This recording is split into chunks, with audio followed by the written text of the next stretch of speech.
If you're thinking about leaving, let me know. If you're thinking that you don't wanna hurt me, coward, I'm getting bored. 'Cause I can find another, so don't hold me back. Ladies and gentlemen, you are listening to Life Well Lived by Omobola Stephen. It's an engaging and enlightening talk show on life, relationships, and the business of life. Grab a cup of juice and just chill. Life Well Lived by Omobola Stephen. Live life. Live fully.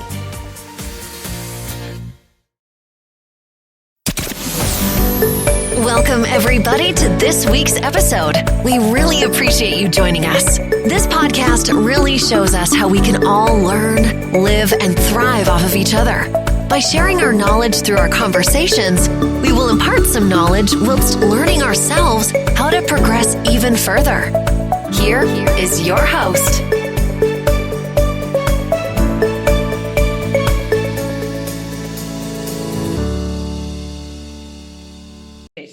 Yes. All right. Good to have you on the show. This is Omobola Stephen, your host on Life Well Lived by Omobola Stephen. Now, if you want to be a guest on Life Well Lived, right, you can mail me at omobolastephen@outlook.com. And if you want to catch up with any of my missed episodes, just go online and search for Life Well Lived by Omobola Stephen on any podcast distribution platforms, and you have a really worthwhile listening experience as to do so. Today, I have Lucas Root on the show. He's a Fortune 500 consultant and coach. Hi, Lucas. Welcome to Life Well Lived. Hi, Omola. Thank you so much for having me. Thank you so much for being on the show today. Now, I'm looking forward to your expertise on today's show. Now, Lucas, how can people attain a high level of productivity whilst they work from home? Yeah. So there's a couple of things. Number one, my absolute biggest recommendation is don't try to build the Taj Mahal on day one. Start with what you've got and understand what it is that you do right now that's working well for you and what's not working well for you, and make small incremental improvements. Okay? So, For example, everybody wants to have a really top-notch morning routine. I love that. Yes, a morning routine's amazing. And you're like, what morning routine should I build? How do I implement it? Don't worry about what other people are doing. First, think about what you do. You get up out of bed, you go brush your teeth, you maybe wash your face, you have some coffee, you go back, you take a shower. That is a morning routine. So congratulations, you've got it. Write it down. Write down what you're doing. Okay? And that's your morning routine. That's step one. What's working well for you? If it's working well for you, let's keep doing it. If it's not working well for you, maybe let's change it a little bit. Here's what some other people maybe do that isn't working well for them. They wake up, they roll over, they grab their cell phone, and they start looking at Instagram. They haven't gotten up, they haven't brushed their teeth, they didn't wash their face, they didn't get coffee yet. They're still in bed and they're looking at Instagram. Is that working for you? Is that making you productive? Is that setting you up for the best day of your life ever? Because remember, you only get to live today one time. That's right. So look at the things that you're doing, write them down, and see what's working for you and what's not. Make small changes, change the things that are not working for you. Here's what my morning routine looks like. I get up at 5 a.m. every day, weekends too, every single day. The first thing that I do is I go drink a glass of water. And then I walk out the door immediately. So no brushing my teeth. I didn't wash my face, no coffee. I drink water. I walk out the door. I put on some clothing. I walk out the door and I go for a brisk walk. Nothing serious. I'm not going for a run. I'm not doing push-ups, but I go for a brisk walk, 20 minutes. That helps get blood pumping and it helps release the cortisol. Cortisol is part of what your body uses to wake you up in the morning. It helps to release the cortisol from your body so that you can move into the day with a clear head. Ask yourself, do you want to spend 20 minutes looking at Instagram while you're still sitting in bed? Yeah, you probably do want to do that, but is it setting you up for success? Or do you want to go for a 20-minute walk? Both are good. which one's going to set you up for success today? So I come back from my walk and I spend 20 minutes reading a nonfiction book. Here's what I'm reading right now, Traction. 20 minutes reading. As soon as I'm done reading, I do 20 minutes of meditation. Now, every single leader that I've ever interviewed, every single person who is successful uses those three elements as part of their morning routine. A very light workout, reading, nonfiction, and meditation, every single one of them. But they change what the order is. So they don't necessarily use the same order as me. They also change the size of those, the duration of each of those activities. So take those things, look at what's going to work for your life. If you're spending 20 minutes on Instagram, then we know you have 20 minutes in the morning that you can spend on something. What's going to set you up for success? Also, there is such a thing as minimum effective dose. Okay. So you can meditate for 20 minutes, or you could meditate for 3 minutes. Now, you don't get the same benefits of 3 minutes of meditation as you do in 20, but 3 minutes might be enough to get you what you need. Great.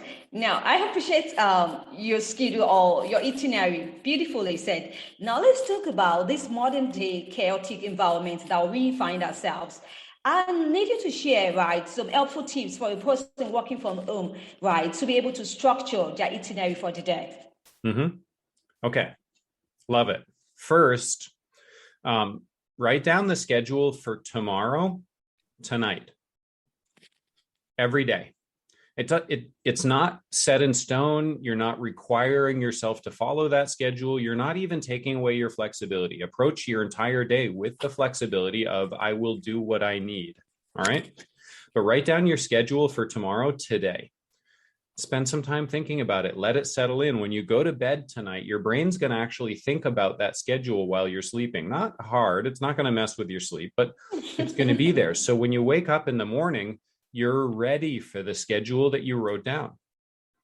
It's amazing that 3-4 minutes that it takes to write down that schedule, how much relief it gives you when you wake up in the morning. You're ready for the day. You're just ready because you have that schedule. You wrote it down. You know what's coming. So that's number one. Okay. Number two, take a break 5 minutes every hour. Every hour. Now, if you think about it, most people are probably taking a 5-minute break every hour anyway, but they don't think about it like it's a break. You know, you get to the end of your Zoom call, you hop up, you run to the bathroom, you take care of business really quickly. You come back, you're like, oh my God, I got to get back into it. You're taking that break anyway. So schedule it, know that it's a break, cut your brain off, release the work, make it a real 5-minute break, real break.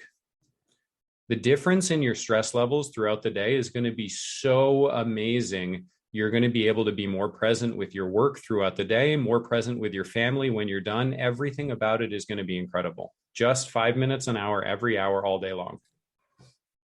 2, every 2 hours, make it a longer break, at least 10 minutes, and go for a walk. 3, do not eat lunch at your workplace. I know you've heard this before. You will hear it again. Half of you are going to ignore it. You're going to be like, no, I have to eat my lunch. I have to respond to emails.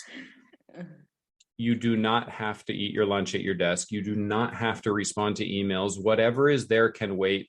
You need that downtime in order for you to be sharp. I had this conversation earlier this week with somebody where the conversation, we compared your sharpness to a kitchen knife. It's a really useful analogy. You use the kitchen knife for a little while, you have to stop using it and hone it because it gets dull. Our brains are the same. If you sit there and chop vegetables for an hour and you don't hone your kitchen knife, it's going to get dull. It's going to increase the probability you get injured. It's going to be harder to cut the vegetables. Maybe you're going to smush some tomatoes when you're trying to cut them. Like, you have to hone the knife about every hour of use, right? Our bodies are the same way. Our brain is the same way. You have to stop and hone the knife to get back to sharp. Yeah, great. Thank you for So that. treat your breaks throughout the day as though you're honing the knife so that you can stay sharp.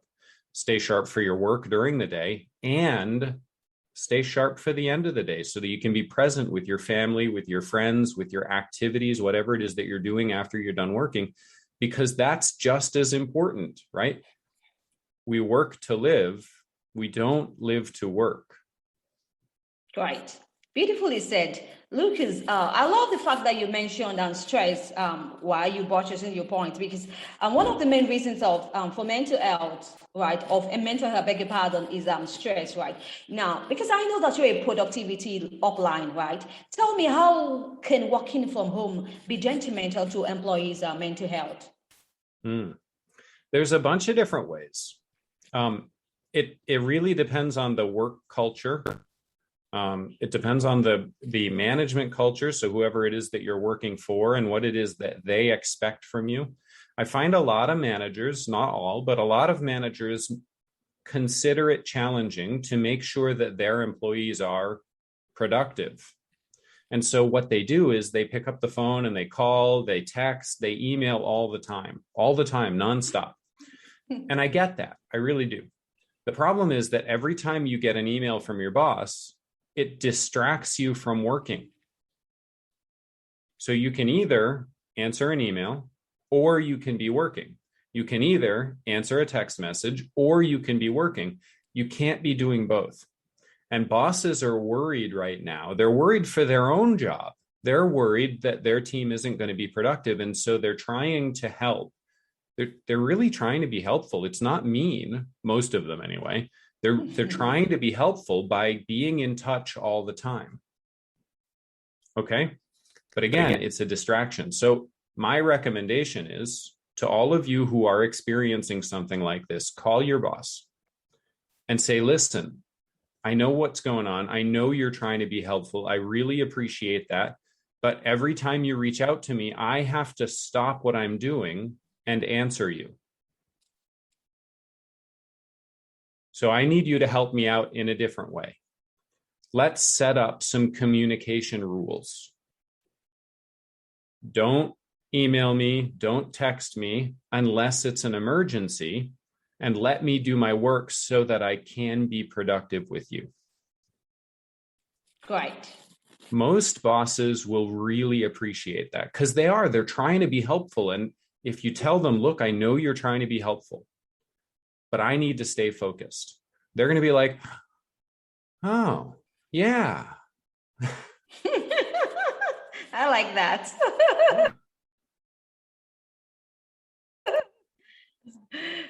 Thank you, right, Lucas, for that.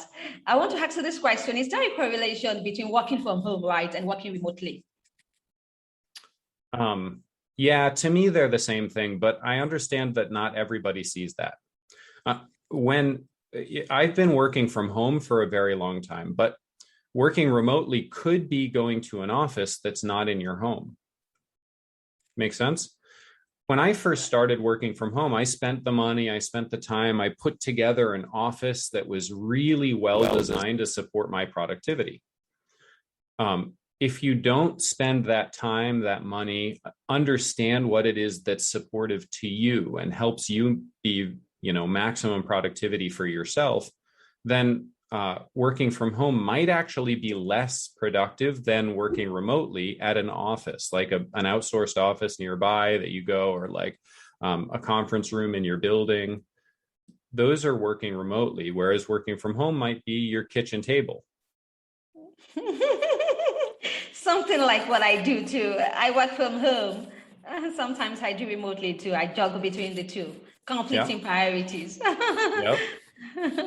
And there's nothing wrong with that. My recommendation is make sure that when you're working anywhere, whether it's remotely or from home, that your environment is an environment that is conducive to your success. And there are some things that you can do about that. First, I know nobody wants to hear this. Feel it out.